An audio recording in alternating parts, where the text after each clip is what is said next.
Hello to everybody watching and welcome to my channel. My name is Terry and I'm continuing my reaction to the 2022 Eurovision National Final season, and in this video I'm going to be taking a look at the first heat of Melodi Grand Prix, the national selection for Norway, which happened on Saturday. So yes, in this video I'm going to be taking a look at the winner of the heat, which was Frode Vassel with Black Flowers, and also the automatically qualified song that performed on Saturday, which was Death of Us by Elsie Bay.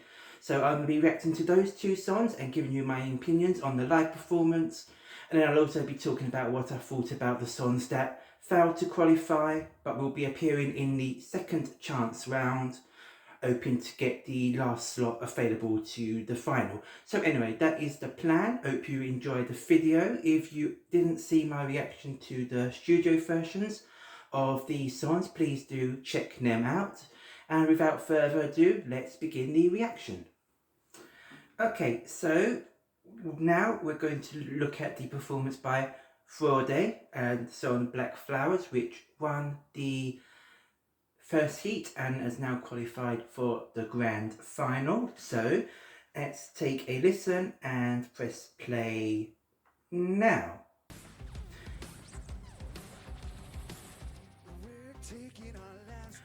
So what I did like about the performance is it had a very clear staging idea, you know, with the bars there. It was quite a simple idea, I think, you know. It was only behind these bars for the first part of the song, but it did at least show some thought had been put into the performance, which I think some of the other performances perhaps lacked. So that was something that made it stand out to me as a positive.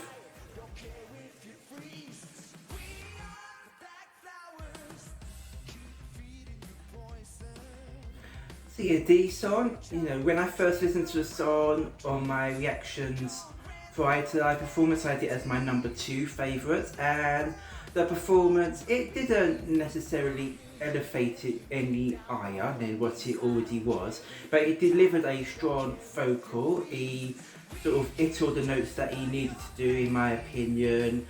It was a competent performance, nothing that wowed me, I wouldn't say.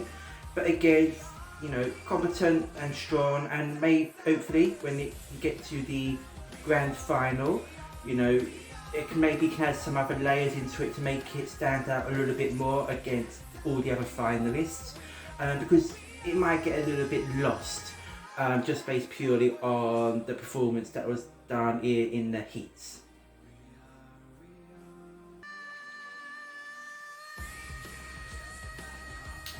So he had here the big note there, which I think he reached very successfully. And you know, at the end of the song, you know, when he was really going for the big notes, it added some power to the song, which I think helped get it across the line to win the heat. As I said before, you know, it wasn't anything extraordinary. It didn't really break any barriers, I wouldn't say, but it was a very enjoyable performance, and overall I was happy to see it win the heat. Okay, so next up we're moving to the live performance of the song that has, or one of the songs that has already automatically qualified to the grand final, and this was by Elsie Bay and Death of Us. Now, in my reaction to the automatic qualified songs, which I put out earlier in the week, I did like this song. I felt that there's a lot of potential for good staging, and there was some nice dramatic moments in there, but it wasn't quite, it had a missing element for me, which wasn't making it the big standout that some people felt it was. So let's just take a look at to the live reaction and see whether this changed my mind. And we're going to press play now. So I felt this was a very nice start, you know, just focusing solely on Elsie, and she was showing off a very nice vocal tone to her voice. So I felt this was a very promising start to the song and the performance.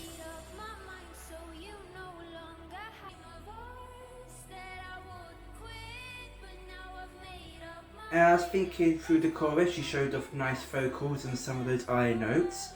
The staging was very minimalistic, so it wasn't exactly how I was um, picturing the staging in my head. But I quite liked that we had all the musical instruments, but sort of no one else around there, so they were just sitting there by themselves. I think that did give quite an eerie vibe that the song is obviously trying to go for. So I did think that quite worked in this actual instance.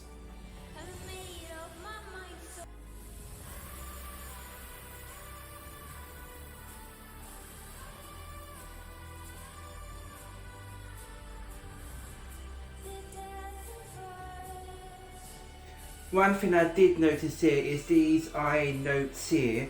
It sounds very much like that was all backing track.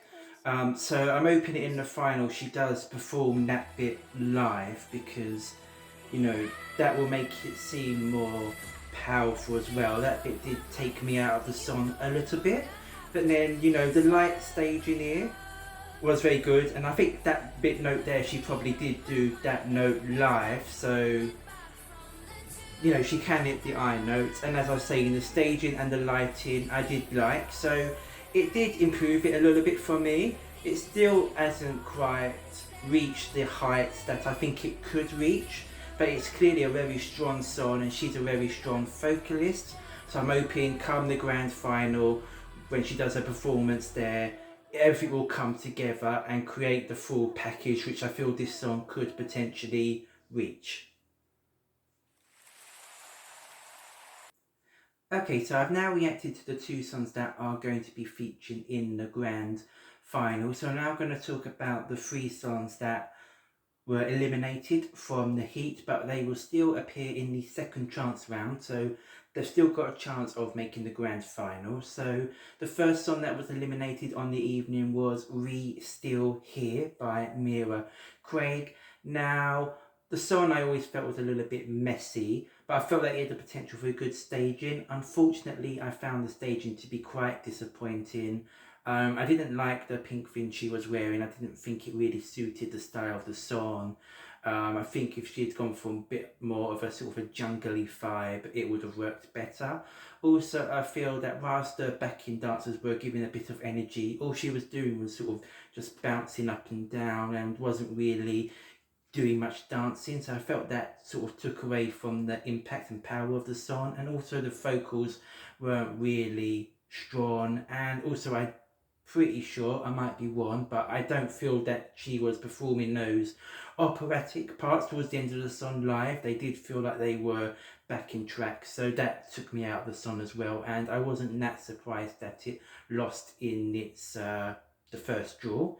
So then the second song that was eliminated from Jewel Tool was Trollfest, Dance Like a Pink Flamingo, who lost to Frode. Now, I was actually a little bit surprised that it lost the Jewel. When I first did the songs on the studio version, it was my least favourite, but then it really started to grow on me, and I thought the live performance was very fun. It was catchy, it was a bit gimmicky, but I really quite enjoyed it, so I thought it would have actually made it through and won the heat. But I suppose a song like that, that's going to have a lot of people that love it, but also a lot of people thinking it's absolute rubbish. So when you have the dual system like they do in Norway, it's easy for those people just to vote for the other song. So I think in the end it's not that surprising, I suppose, that it lost out, but I do think it has a very good chance to make it to the final four in the second chance round, so I think we might be seeing it again then. And then the song that lost to Frode in the gold final was Elise Noella with Ecstasy. Now, before the live performances, this was my favourite. I felt that her performance in the first draw was perhaps a little bit not disappointing, but it lacked a bit of energy and it didn't really come over as well as it could have done.